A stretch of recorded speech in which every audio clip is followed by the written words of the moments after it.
So really, once you do like your CA training and you have that stamp behind you, you can essentially go anywhere. A lot of people refer to it as a passport, which you can. It can take you global, it can take you to thousands of different roles. So I think it's a really good solid base to get under your belt, and then really the world is your oyster. Hi, I'm Eryn Paterson and I'm an Audit Assistant Manager at KPMG.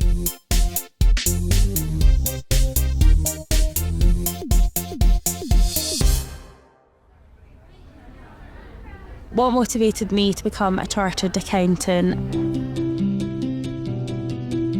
was essentially back in school. I really enjoyed business and I had a really good business teacher, and then after this he encouraged me to crash higher accounts in 6th year. So I did that, really enjoyed it. So then when I was applying for university, I started applying for accounts and finance and degrees like that, and then I went on to do accountancy at the University of Glasgow.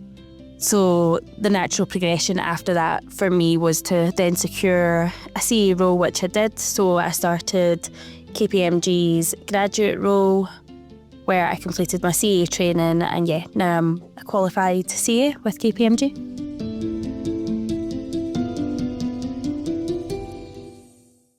For me, the main way that I try and make a difference within the community is through social mobility and access to the profession. I've always had kind of a strong interest and passion for this. I did my dissertation on it when I was at university, just on access to the profession and how it can be quite hard for people from a lower socioeconomic background.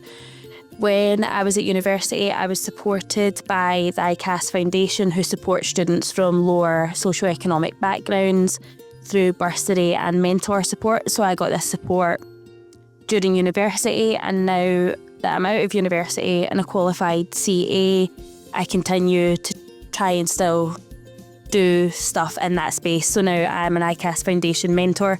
So for me, I feel like I've came full circle from being a mentee at university and getting some support, and now I'm at the other side where I'm now supporting a student at university. So that's kind of the main thing that I like to do in the community and outside my normal day-to-day role is probably my main work with the ICAS Foundation, and I do bits and bobs with them. I'm also on KPMG's Social Mobility Network, so I'm one of the main people in our Social Mobility Scotland network. The network in KPMG started in Scotland, which was great, and then after we started the Scotland Social Mobility Network, this then grew, and the setup in the Scotland team was then replicated throughout the UK. So now we have a social mobility network throughout the UK, which has grew over the last kind of 3 to 4 years, which is great.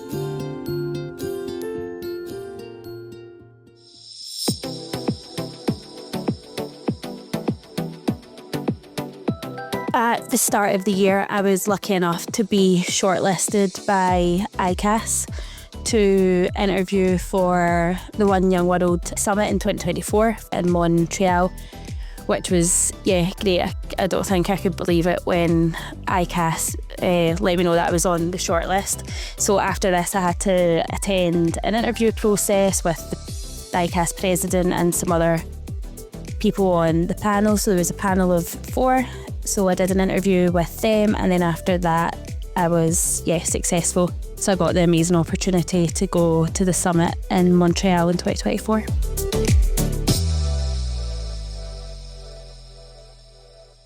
So equity in education is definitely probably where my feelings are the strongest, I think.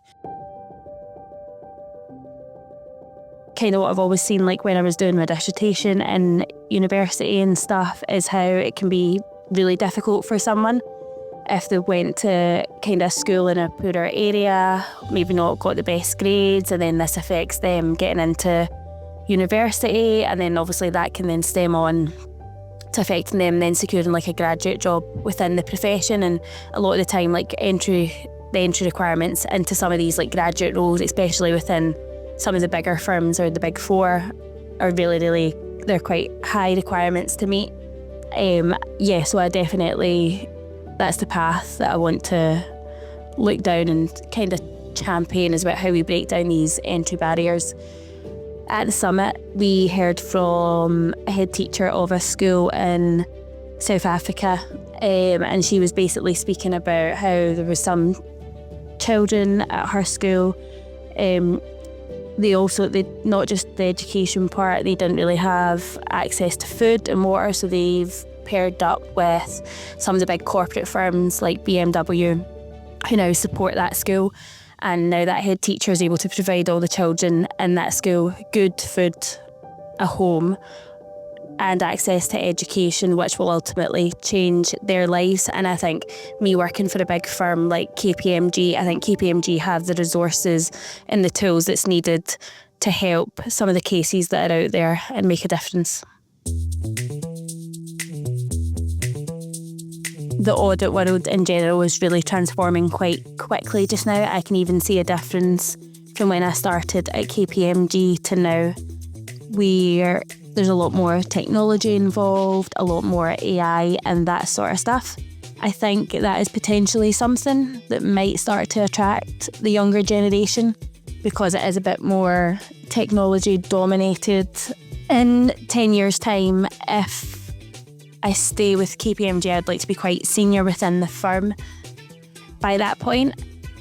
But what I would say, even if I decide to change paths or maybe go out into industry or maybe try something different, what I ideally always want to have is space within my role where I can do some of this extra stuff. So, for example, just now I'm quite involved with ICAS Foundation. So whatever role I'm in, I always hope that I've got space to do some of this social mobility stuff and kind of help other people.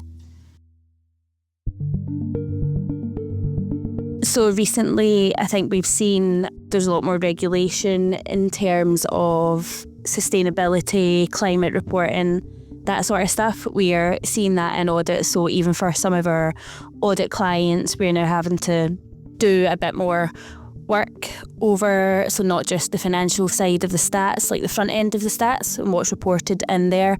And I think kind of over the next 5 to 10 years, the requirements that some of the big companies need to disclose will be a lot more. So we are seeing that just now in audit. So that is potentially an area that would interest me, even just for even a short kind of spell in my career, because I think it's pretty useful. We have a team at KPMG who help us with that sort of stuff. So us as auditors, we can reach out to the ESG team and they'll help us with our clients' disclosures and stuff. But I think even if I was continuing in audit, even if I'd done that little sidestep to get a bit more knowledge, like first-hand knowledge really, I could always bring that back to my current role in audit.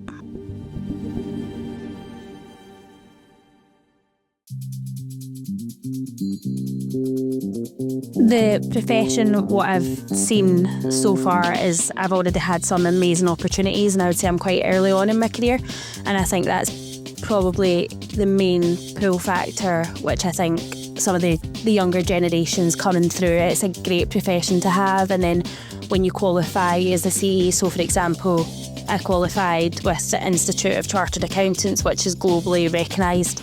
So really once you do like your CE training and you have that stamp behind you, you can essentially go anywhere. A lot of people refer to it as a passport, which you can. It can take you global, it can take you to thousands of different roles. So I think it's a really good solid base to get under your belt, and then really the world is your oyster. The one piece of advice I think I would give to kind of people even going back to school and university, and then people that are early on in their careers, I would just say it's so important to say yes to every opportunity, because there's a lot of opportunity out there, and there's a lot of people within like at every stage of your career that want to help you. So I would say take opportunities and just say yes, because you don't know where things might lead you.